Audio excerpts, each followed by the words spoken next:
Today, I'm breaking down Calendly's pricing in 2025 so you can decide if the free plan is enough or if you need to go premium. Calendly is one of the most popular scheduling tools out there, and it's used by freelancers, coaches, and teams to book meetings without the back and forth. The free plan is great for solo users. You get one active event type, one calendar connection, customized availability, add video conferencing, customize your booking page, mobile apps, browser extensions, integrations with Google, Outlook, and Apple Calendar.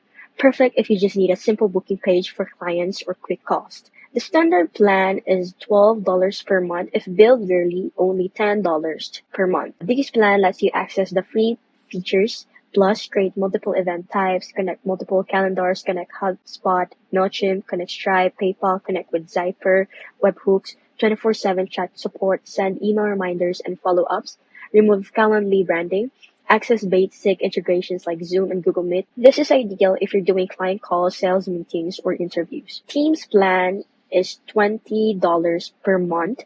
If billed yearly, it's only $16 per month. This one's built for power users and small teams.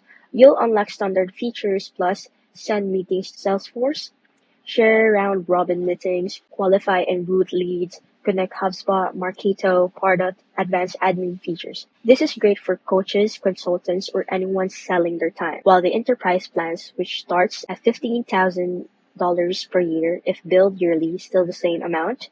For larger teams, Calendly offers advanced features. The features included Teams Plan features plus route with Salesforce Lookup, connect Microsoft Dynamics, dedicated account support. So here's the deal. The free plan is perfect for individuals getting started. Go standard or team if you're scaling or need automation. And if you're running a big team, go with enterprise. Calendly keeps it simple but powerful.